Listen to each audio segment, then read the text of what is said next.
أعوذ بالله من الشيطان الرجيم بسم الله الرحمن الرحيم الحمد لله رب العالمين الصلاة والسلام على أشرف الأنبياء والمرسلين حبيب إلهنا وشفيع ذنوبنا وطبيب قلوبنا أبي القاسم المصطفى محمد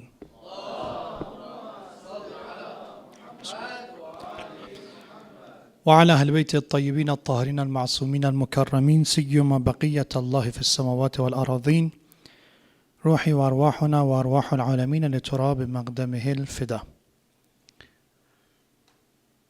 Thanks to Allah subhanahu wa ta'ala to give me this chance and also gave us this chance to gather here in the name of understanding the message of Islam and understanding the message of Ahlul Bid'ah alayhim salam. And personally I benefited a lot from presence of other ulama and speakers, and also the presence of many dear brothers and sisters who are here. And this is not just exaggeration or the word of humility. I truly believe that when we talk to people, when we have a workshop or we have a moment of sitting and talking in any opportunity we find, I personally learn a lot, and there are many things that we could get benefit and inshallah use them for our upcoming year until the next Al-Hujjah, if there is inshallah living, and if it was beneficial to be here again inshallah. We ask Allah subhanahu wa ta'ala to help all of us to apply what we learn, to find motivation and also find willpower to apply the teachings of the Quran and Ahlul Bayt inshallah. And we ask Allah to give us this strength and power with the salawat ala Muhammad wa ala Muhammad.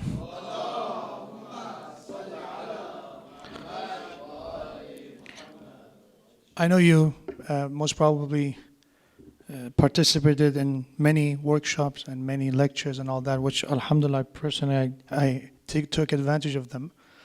I want to summarize this title of this retreat, which was balance in life as a Muslim. And Brother Khair, alhamdulillah, talked about that, and Sheikh Nuruddin addressed certain things, which I think it was pretty much sufficient. But as a human being, we need this consistent reminder that Allah subhanahu wa ta'ala asked His Messenger, إِنَّمَا أَنْتَ مُذَكِّرْ لَسْتَ عَلَيْهِمْ بِمُسَيْطِرٍ. We need to be reminded. We need to remember many things that we know, but because of the veils that happens due to everyday activities and being busy and being distracted, this kind of reminders and these kind of retreats and salat and all these different way of remembrance, from recitation of Quran to the salat, to talking to a mu'min, all these could be a reminder, different form of it. It's a way of awakening, and hopefully inshallah we find this awakening and we find this spirit of change. And this retreat is a beginning for that. Change does not happen overnight, change does not happen over a weekend. Decisions, as our brother Khair mentioned, defining your goals happens over a weekend. It could happen. But until you attain and you achieve your goals, it takes days, weeks, months, years of dedication, and also relying on Allah subhanahu wa ta'ala to help you in that process. Because it's the birth of Hazrat Zainab, I want to mention a verse of Quran which Hazrat Zainab, when she entered the mansion of Yazid started mocking Hazrat Zainab salamullah alayha and the family of Imam Hussein alayhi salam. One of the torturous and hurtful words of Yazid was, you saw that God was with us and we were the one that became victorious and you're the one who lost. You saw what happened and what God did to you and your family. So Hazrat Zainab answered with a lecture, that famous lecture that you probably read or heard in lectures in Muharram. One verse that Hazrat Zainab recited, I just want to talk about the verses, which is inshallah the combination of Quran and Ahlul Bayt, which we need to focus on both. That Hazrat Zainab as one of the messengers of the Ahlul Bayt alayhi salam, and the use of the Quran will be inshallah remembering and going back to Quran will be a combination of both. Hazrat Zainab first recited verse 178 of Surah Al-Imran. And the verse is this: وَلَا يَحْسَبَنَّ الَّذِينَ كَفَرُوا أَنَّمَا نُمْلِي لَهُمْ خَيْرًا لِأَنفُسِهِمْ. Allah said in the Quran that those who do not believe, those who deny and disbelieve, don't assume and do not think that because they have a chance to live, because we extended their life and they have a chance to live, it's good for them. Being alive itself is not a blessing or is not a gift of God. أَنَّمَا نُمْلِي لَهُمْ لِيَزْدَادُوا إِثْمًا. We give them this chance because of amount of evil they committed. We give them a chance to return, they did not, so we give them more time to do more wrong to themselves and oppress themselves. Not in a way that Allah affect our free will, but Allah subhanahu wa ta'ala's punishment was extending their life.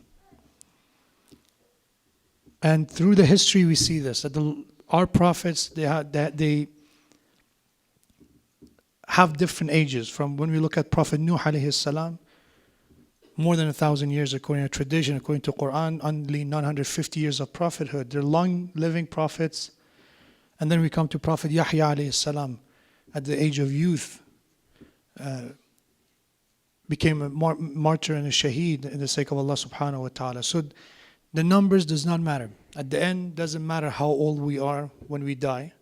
What matters is, again, according to the word of Holy Quran, is the way we live and the way we use every second and every moment of our lives. If you look at the du'as that are being recited after prayers, one of them is that, Ya Allah, increase my umr, extend my life, but a life in your servitude. I don't want just a long life alone. I want طول العمر في طاعتك. Extend the life which I can be at your service. So that was the first reminder of Hazrat Zainab to Yazid and also to us that life is so short. We don't know when is the time that the call will be upon us, and the time that God forbid, again, this is something that unpredictable, that diagnosis happens, accident happens, and we're not able to predict at all the time that we can live. You probably know that these days is the anniversary of the departure of Ali Raza Mu'addil. May Allah inshallah bless the soul of him, and may Allah give patience to his family. These examples are evidence for how fragile our lives is and how unstable this life could be. That Allah in Holy Quran specifically said, كُلُّ مَنْ عَلَيْهَا فَانٍ. Everything is in this dunya meant to be temporary, and one day, later or sooner, it will be the time of expiration. And this should not make us sad. It should make us aware of how important it is to live in the fullest. I like in the modern discussion among the youth, they talk about this. Oh, you have to live the fullest. Every day is a new day. Use every a second of your life. I like that. But the way we understand it and the way we explain it is exactly opposite what it should be. Live the fullest means do whatever you want. Live the fullest means just follow all the desires you have in mind. Live the fullest means hurt people, doesn't matter, don't care about people. This is the way we define live the fullest. Even if what I do is hurt my family, it hurts my relationship with, aside from Allah, the people who are with me, the people that I can actually physically see and physically deal with, if I cannot treat them the way I have to, it goes back to that. So the life itself is a time to consider. And inshallah, we remember this and we take this with us to give value to our lives, that how important and how valuable this life is. That Imam Ali alayhi salam said, اغتنموا الفرص فإنها مر كمر السحاب. take advantage of every moment of your life because they're passing like the passage of the clouds. That when you're sitting and you see how quick, and sometimes again you become surprised with the speed of the movement of the clouds in the sky. So life is going by and we cannot stop it. The second verse Hazrat Zainab recited is in Surah Ar-Rum, verse 10. That Hazrat Zainab Salamullah Alaiha said, الَّذِينَ أَسَاءُوا السُّوء. What happened to the ثُمَّ كَانَ عَاقِبَةُ الَّذِينَ أَسَاءُوا السُّوء. The ending, aqiba is important. If you see the husnul aqiba is one of the dua in our religion. That, Ya Allah, help me to live in a way that my ending is also the way that I live. That I do not fail at the last moment. I do not fail when it comes to the time that I have to actually be ready and be packed the way that you probably packed already, and to be ready to leave, and that you are ready to leave as soon as possible. And if this Sheikh let us go as soon as possible. So it is that moment that imagine that you don't want to leave this. The same way I'm here, I make sure to say things that the last moment I do not make you leave with bitterness, right? I do not make you leave with negativity. We think this way. Is to remember the same thing when it comes to our life, that the end of the life is something that a lot of people change the course of their life at the end. Talha and Zubair are the famous ones, but there are many like them, that in the Surah Muhammad, those who left at the night of Ashura. The example of that they were there when the Hurr ibn Yazid al-Riyahi was there with his army to stop them. They stayed. They saw the army of Hurr, but they still stayed with their mom. But until the night came, the night of the Ashura, or according to some tradition, night of Tasu'a, Imam alayhi salam, so I removed my bay'ah and I removed my covenant from you. If you want to leave, leave. So they were people who left. They were. So Hazrat Zainab said this to Yazid, that remember this, that the ending of those who asa'usu, they commit evil, they commit wrong, they do wrong, is that after doing this wrong, what happened? And كَذَّبُوا بِآيَاتِ اللَّهِ. Then they denied the signs of God. Then وَكَانُوا بِهَا يَسْتَهْزِئُونَ. Then what happened was they start mocking the signs of Allah subhanahu wa ta'ala. Remember this verse of Quran, the word as Hazrat Zainab is saying based on Quran, because the teaching of Ahlul Bayt is teaching of Quran, is that these are the building blocks for another. The sins, themselves, they are a first step toward denying the signs of Allah subhanahu wa ta'ala. So it is important to remember, if we feel that we lose in the practice of faith, if we think that there are doubts and we listen to the answers and philosophical reason, and still there's that the shadow of uncertainty in us, although we have answers with us, it's not because the aql is not helping you. It's going to that concept of the sin itself. It's a veil between you and the truth. This famous tradition that al-qalbu haramullah, that the heart, the soul is the house of Allah. فَلَا تَسْكَنْ فِي حَرَمِ اللَّهِ غَيْرِ اللَّهِ. Do not let anything live in this heart and this house except Allah subhanahu wa ta'ala. So two things cannot live here. You know, when you commit a sin, we have tradition by Imam Sadiq alayhi salam that when you commit a sin, the soul of faith will be removed at that moment that you're doing sin. That iman cannot stay with you at that moment that you're committing that specific sin. After the sin, it will come back. The more sin you commit, the more chance of losing the strength of faith and iman totally it will be for you. So we have one of the greatest sins is insisting on sin. Even small sins, if you insist on them, that's one of the greatest sins. That if you say, Ya Allah, forgive me, but the day after, tomorrow, you do the same thing again and again and again, and your tawbah is with plan of committing it again. There's no final decision to actually doing something to change that. So that's sin. Second is denying. So when you deny the existence of the signs of Allah, not the Allah Himself, and كَذَّبُوا بِآيَاتِ اللَّهِ, right? So some people said, I believe in God, but I don't believe in this, but I don't believe in that. The denial does not start right away from Allah. If you are a believer, if you have faith, Start from the signs of Allah subhanahu wa ta'ala. According to our faith, signs of Allah subhanahu wa ta'ala is everywhere. From the sun to the moon to, a mu'min to all that, it could be a sign. Also Ahlul Bayt, also Prophet, also Quran. All these are ayatullah, signs that they're leading you toward Allah. The sins eventually, if it's not prevented, will lead to denial. And the last one is you start to mock. وَكَانُوا بِهَا يَسْتَهْزِئُونَ. The mocking is the outcome of the other two stages. So let me finish with one simple thing that to remember. Remember the abbreviation NPA. Not NBA, NPA. Or you can remember IPA because of the Arabic and English.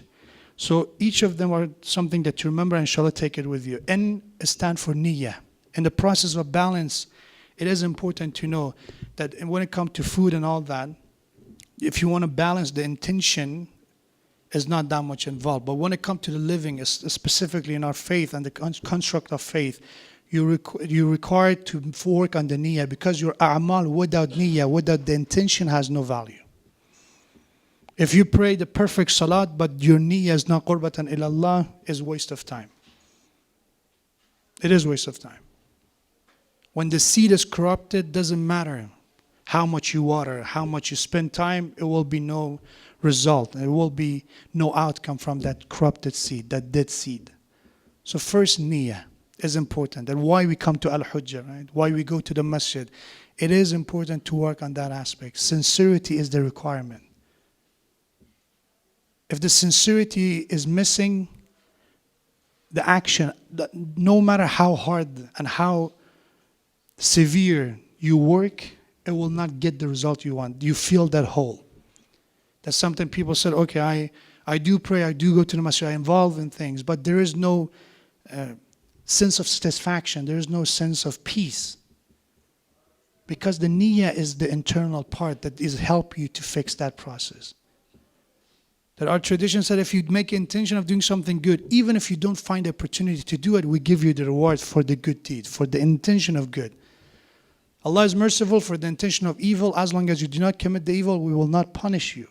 We will not punish you. But for the intention of good, we will reward you. Although they recommend to avoid the intention of wrong and evil as well.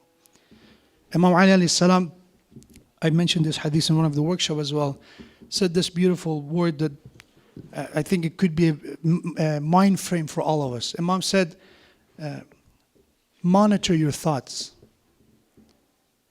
Because your thoughts becomes your words. Monitor and observe your words, because your words become your action. Monitor and observe your action, because your actions become your habits. Then when you have habits, it's very hard to change them. So intention is a building block of that process. N for niyyah or I for intention. So N is the first one. Just let me tell you a story. And one of the ulama, one of the scholars used to say this, that in the process of, reforming my sincerity, this intention of doing it for the sake of Allah, one of my teachers said, okay, I asked the teacher, how should I do it? Said, I know you're a speaker, you give lectures. This year, for example, when you're invited for Ramadan or Muharram, choose a place that does not have many people, that you're not going for the crowd. Number two, do not accept anything. Just have in mind, don't accept any gift from them. That you're going there only and only for the sake of Allah. So he said, I listened to the teacher. I went. I found this small village. And I went to the masjid. I performed nights of lectures, prayers, answering questions. It was great.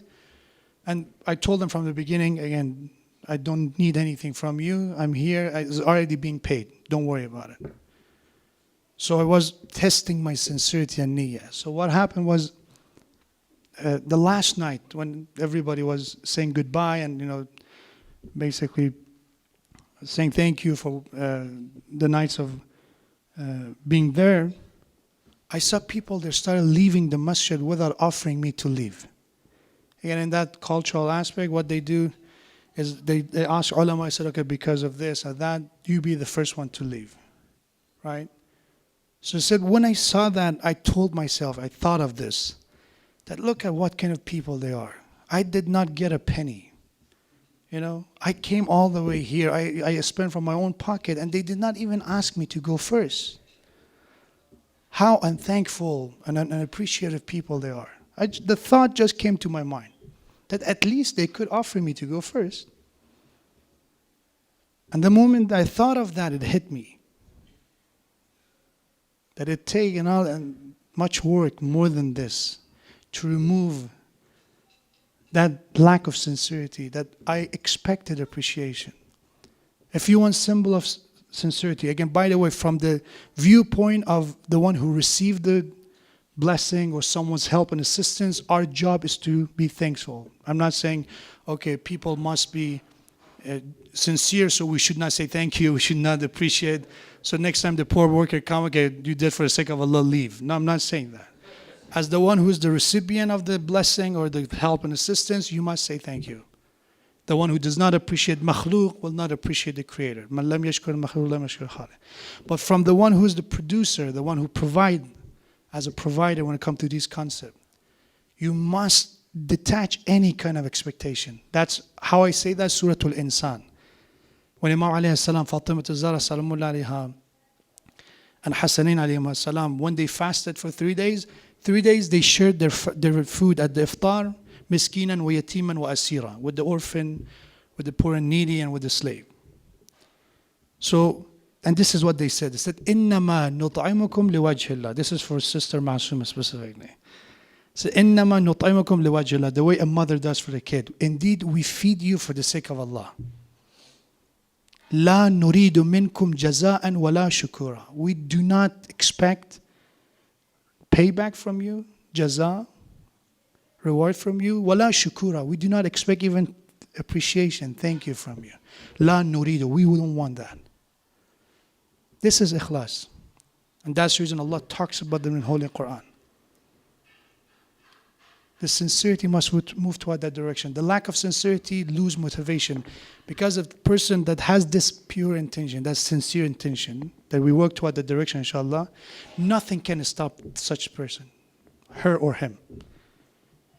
Why? Because he's self-motivated. Self means that the one is motivated internally, intrinsically from Allah subhanahu wa ta'ala.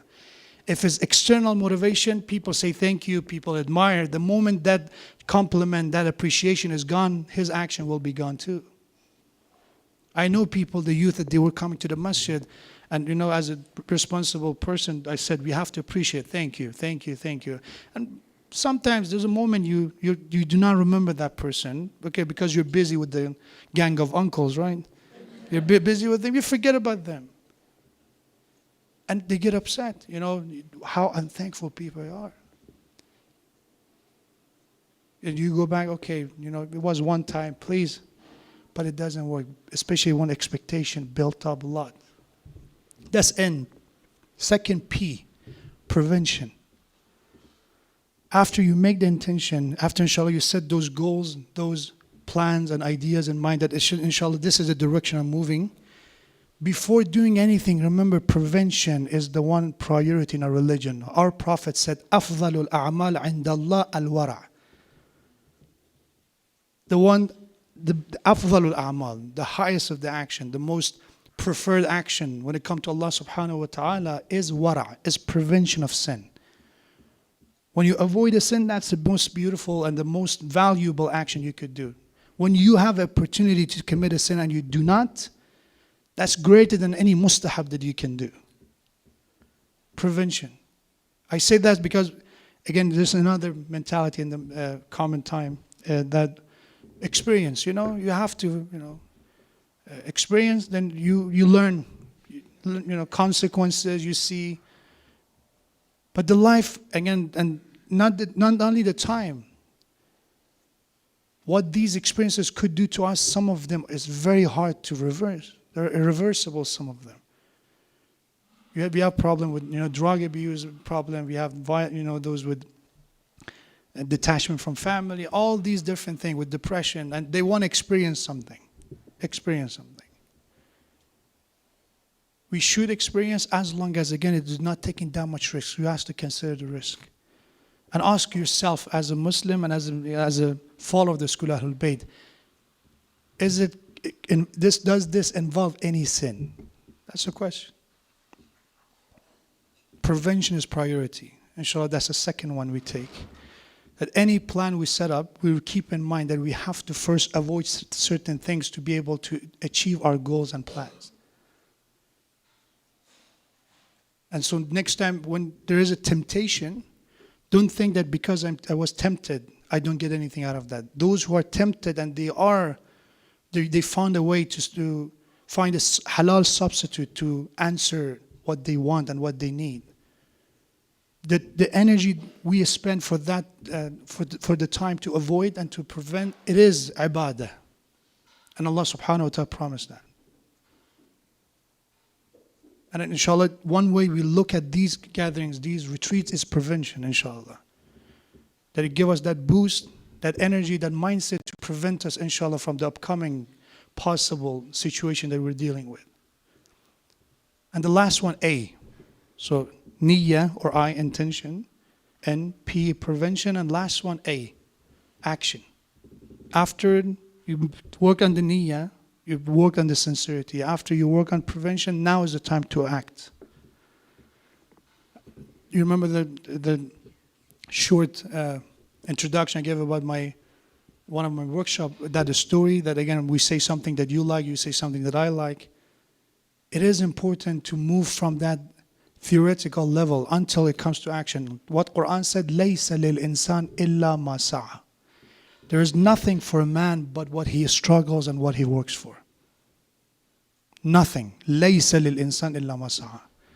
So sa'a is not the conclusion, is not the result, by the way. It's the process. It's the work that you do.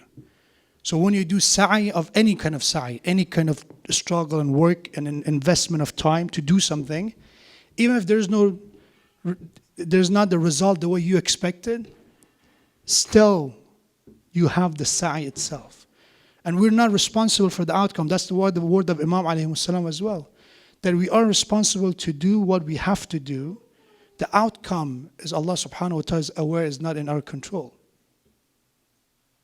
So if I do my best to help people to find the path, if they did not, they chose to continue, God forbid, in the wrong direction, we should not think I wasted my time. It didn't work.